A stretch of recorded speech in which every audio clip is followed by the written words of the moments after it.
మీరు జాబ్ చేస్తూ ఉంటారా? అయితే ఈ విషయం మీకు ఖచ్చితంగా తెలియాలండి. మీకు కనుక ఈపీఎఫ్ ఉన్నట్లయితే, అనగా ప్రతి మంత్ మీ జీతం నుండి పిఎఫ్ కట్ అవుతున్నట్లయితే, ఈపీఎఫ్ అనగా ఎంప్లాయీస్ ప్రావిడెంట్ ఫండ్ ఆర్గనైజేషన్ మీ కుటుంబానికి 7 లక్షల వరకు డబ్బు ఇస్తుంది. ఎస్, అసలు ఈ స్కీమ్ పేరు ఏంటి? ఈ స్కీము ఎలా వర్క్ అవుతుంది?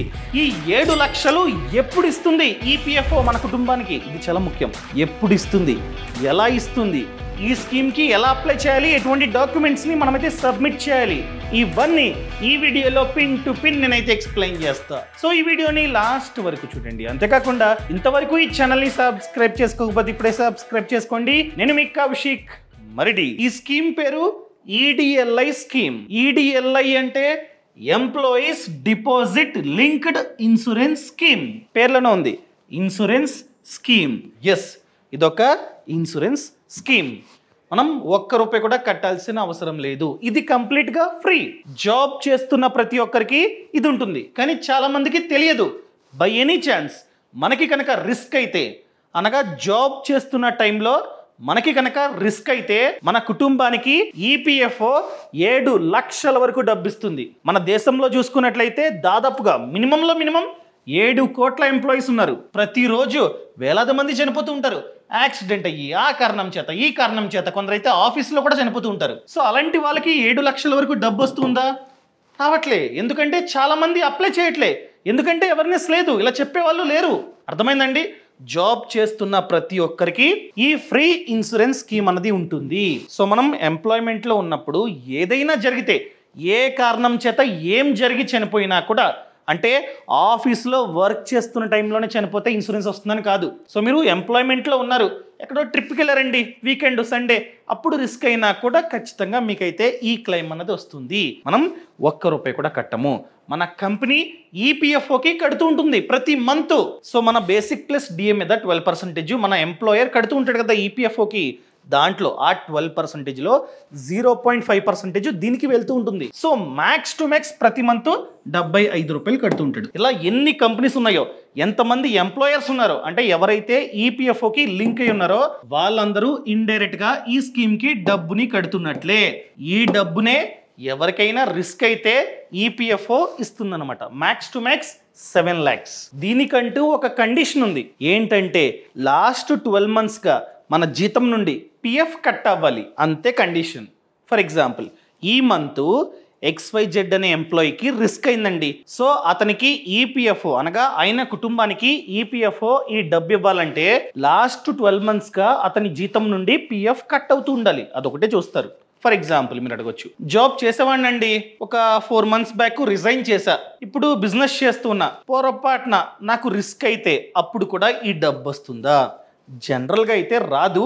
ఈ రూల్ కొత్తగా పెట్టారనమాట. ఎవరైతే కంప్లీట్గా జాబ్ని మానేసి బిజినెస్ని స్టార్ట్ చేసి లేకపోతే ఖాళీగా ఉన్నారో వాళ్ళకు కూడా ఎంతో కొంత మనీ వెళ్ళాలని చెప్పి ఒక కొత్త రూల్ పెట్టారు. ఏంటంటే జాబ్ మానేసిన వితిన్ 12 monthsలో, అంటే జాబ్ మానేసిన తర్వాత వితిన్ 12 monthsలో పొరపాటున అతనికి రిస్క్ అయింది, అనగా చనిపోయాడు అనుకోండి, సో 50,000 ఈపీఎఫ్ఓ అతని కుటుంబానికి ఇస్తుంది అనమాట. అర్థమైందా?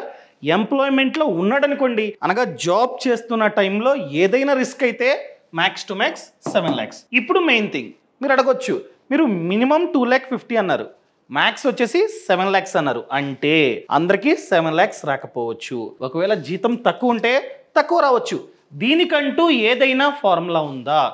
బై ఎనీ ఛాన్స్ మాకు రిస్క్ అయితే మా కుటుంబం ఏం చేయాలి? కుటుంబానికి డబ్బు వస్తుంది చెప్పారు, కానీ మా కుటుంబం ఎలా అప్లై చేయాలి, ఎక్కడికి వెళ్ళి అప్లై చేయాలి, ఎటువంటి డాక్యుమెంట్స్ని సబ్మిట్ చేయాలి, ఇవన్నీ చెప్పండి. ఎస్, చెప్తా. దానికంటే ముందు ఒక ఇంపార్టెంట్ మ్యాటర్ని మీతో షేర్ చేసుకోవాలి. ప్రెసెంట్ నేను న్యూస్ చూస్తున్నానండి, ప్రతిరోజు వింటున్నా ఏఐ రావడం వలన జాబులు పోయాయి. IBM కంపెనీలో అయితే హెచ్ఆర్లనే తీసేశారు. సో అందుకనే మనం కూడా మన స్కిల్స్ని అప్గ్రేడ్ చేసుకోవడం చాలా ముఖ్యం. ముఖ్యంగా ఏఐ గురించి నేర్చుకోవడం ఇంకా ముఖ్యం. ఏఐ గురించి ఎలా నేర్చుకోవాలి? డబ్బులు కట్టాలేమో కదా.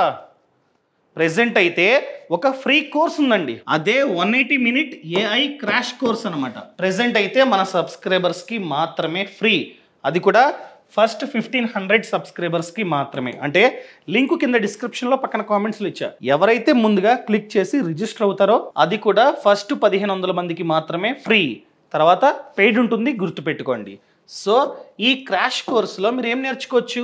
ఏఐని యూజ్ చేసుకుని డేటా ఎనాలిసిస్ ఎలా చేయాలి, ఏఐని యూజ్ చేసుకుని పర్సనల్ బ్రాండింగ్ ఎలా చేసుకోవాలి, అదేవిధంగా కంటెంట్ క్రియేషన్ గురించి, రెజ్యూమే బిల్డింగ్ గురించి, బిజినెస్ స్ట్రాటజీస్ గురించి, ఏఐని యూజ్ చేసుకుని జాబ్ హంటింగ్ ఎలా చేయాలి, A to Z మీరైతే నేర్చుకోవచ్చు. అర్థమైందండి? ఇది ఓన్లీ టెక్ బ్యాక్గ్రౌండ్ ఉన్న వాళ్ళకే కాదు, ఎవరైనా నేర్చుకోవచ్చు. అంటే మీరు టెక్ జాబ్ చేస్తున్నట్లయితే మాత్రమే ఈ కోర్స్ కాదండి, ఎవరైనా నేర్చుకోవచ్చు. Non tech students, business mans ఎవరైనా సరే మీరు జాయిన్ అవ్వచ్చు అనమాట. ప్రెసెంట్ ఎలాగో ఫ్రీ కాబట్టి ఒకసారి లుక్ చేయండి, నేర్చుకోండి. మన ఇండియాలో చూసుకున్నట్లయితే ఏఐని యూజ్ చేసుకుని బీభత్సంగా సంపాదిస్తున్నారండి చాలా మంది. ఫర్ ఎగ్జాంపుల్, నేను న్యూస్ లో చూసా, ఒక ఏఐ ప్రాంప్ట్ ఇంజనీర్ అంట, అది కూడా కోడింగ్ బ్యాక్గ్రౌండ్ లేకుండా ఏఐని యూజ్ చేసుకుని 50 లక్షలు సంపాదిస్తున్నాడంట ప్యాకేజ్.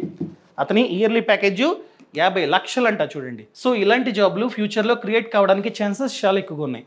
సో ఫ్రీయే కాబట్టి నేర్చుకోండి. లింక్ కింద డిస్క్రిప్షన్లో పక్కన కామెంట్స్లో ఇచ్చాను. అండ్ డైరెక్ట్గా టాపిక్, ఈడిఎల్ఐ స్కీమ్లో మనకంటూ ఒక ఫార్ములా ఉంది ఎంత కవరేజ్ రావాలన్నది. ఆ ఫార్ములా ఏంటంటే యావరేజ్ మంత్లీ శాలరీ, అంటే లాస్ట్ 12 మంత్స్గా మన యొక్క యావరేజ్ శాలరీ ఎంతైతే ఉందో ఇంటూ 35 ప్లస్ ఫిక్స్డ్ బోనస్. ఇది ఫార్ములా.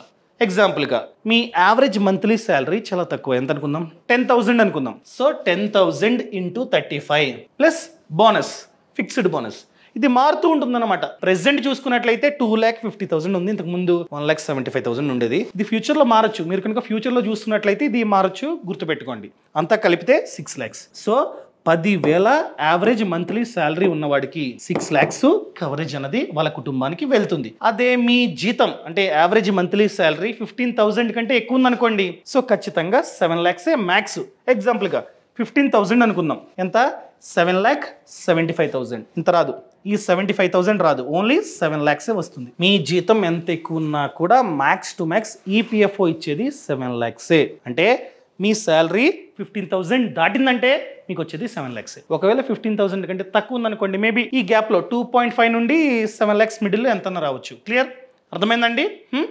ఇప్పుడు main thing, by any chance risk అయింది, జాబ్ చేస్తున్న పర్సన్కి రిస్క్ అయింది అనుకోండి, వాళ్ళ కుటుంబం ఏం చేయాలంటే ఈ డాక్యుమెంట్స్ని సబ్మిట్ చేయాలి. ముందుగా ఫామ్ 51F మీరు గూగుల్లో కొట్టినా వస్తుంది. ఫామ్ 51F, ఈ ఫామ్ని ఫిల్ చేయాలి. ఈ ఫామ్లోనే ఎంప్లాయర్ అనగా కంపెనీ కూడా సంతకం పెట్టాలి. HR మీరు తీసుకెళ్లాలన్నమాట కంపెనీకి. అతను ఎక్కడైతే జాబ్ చేసేవారో ఆ కంపెనీకి ఈ ఫామ్ తీసుకెళ్ళాలి, మీరు ఫిల్ చేసి తీసుకెళ్ళాలి. వాళ్ళు సంతకం పెట్టి స్టాంప్ వేస్తారనమాట. దీంతో పాటు డెత్ సర్టిఫికేట్ ఖచ్చితంగా కావాలి. అండ్ అదేవిధంగా యూఏఎన్ నంబర్, ఎవరైతే జాబ్ చేసేవారో ఇంతకు ముందు అతని యొక్క యూఏఎన్ నంబర్ ఖచ్చితంగా కావాలి. దాంతోపాటు నామినీ యొక్క ఆధార్ కార్డు, బ్యాంక్ సమాచారం. సో ఈపీఎఫ్ఓ ఖాతా ఓపెన్ చేసే టైంలో ఎవరినైతే నామినీగా పెట్టాడో అతను వాళ్ళ యొక్క ఆధార్ కార్డు, బ్యాంక్ సమాచారం ఖచ్చితంగా మనమైతే డాక్యుమెంట్ రూపంలో ఇవ్వాలి. అదేవిధంగా ఎంప్లాయర్ సర్టిఫికేట్ కంపెనీ ఇస్తుంది.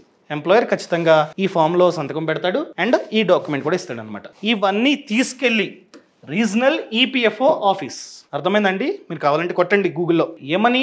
రీజనల్ ఈపీఎఫ్ఓ ఆఫీస్ నియర్ మీ అని చెప్పి ఖచ్చితంగా చూపిస్తుంది. అక్కడికి వెళ్ళి ఈ డాక్యుమెంట్స్ అన్ని సబ్మిట్ చేయండి. వాళ్ళు చెక్ చేసుకుంటారు, అంతా ఓకే అంటే ఓకే, లేదా ఆ డాక్యుమెంట్ మిస్ అయింది, ఇది కావాలి అది కావాలని తిప్పుతారు. ఒకవేళ వాళ్ళు ఓకే చెప్పిన తర్వాత 30 daysలో క్లెయిమ్ అనేది రావాల్సిందే. రూల్స్ ప్రకారం మీరు డాక్యుమెంట్స్ అన్ని సబ్మిట్ చేసిన వితిన్ 30 daysలో అనగా 1 monthలో క్లెయిమ్ అనేది వాళ్ళ బ్యాంక్ అకౌంట్లో పడాల్సిందే, నామినీ బ్యాంక్ అకౌంట్లో పడాల్సిందే. పడలేదు అనుకోండి, బై ఎనీ ఛాన్స్ పడలేదు, లేదా 7 lakhs రావాల్సింది మీకు 30,000 ఇస్తాం, 50,000 ఇస్తాం అని చెప్తున్నారు అనుకోండి, ఈ వెబ్సైట్ ఓపెన్ చేసి కంప్లైంట్ ఇవ్వండి. ఖచ్చితంగా వీళ్ళైతే రెస్పాండ్ అవుతారు. రెస్పాండ్ కావడానికి ఛాన్సులు ఎక్కువగా ఉన్నాయి. అర్థమైందండి? క్లియర్? సో ఫైనల్గా నేను చెప్పేది ఏంటంటే, జాబ్ చేసే ప్రతి ఒక్కరికి, అంటే ఎవరి జీతం నుండి అయితే పిఎఫ్ కట్ అవుతుందో వాళ్ళందరికీ ఫ్రీగా ఇన్సూరెన్స్ అనేది ఉన్నట్లే. సో ఖచ్చితంగా జాబ్ చేసే ప్రతి ఒక్కరికి ఈ వీడియోని షేర్ చేయండి, వాళ్ళ ఫ్యామిలీ మెంబర్స్ కూడా తెలియాలి. చాలా మంది తెలియక అప్లై చేయట్లేదు. కింద డిస్క్రిప్షన్లో పక్కన కామెంట్స్లో లింక్ ఇచ్చా, ఏఐ ట్రైనింగ్ది, కావాలంటే జాయిన్ అవ్వండి. అండ్ ఇంతవరకు ఈ ఛానల్ సబ్స్క్రైబ్ చేసుకోకపోతే సబ్స్క్రైబ్ చేసుకోండి. వీడియో నచ్చితే నచ్చింది అని కామెంట్ చేయండి, నచ్చలేదని చెప్పి కామెంట్ చేయండి. Thank you so much. జై Hind. Boss Wala. Be the boss.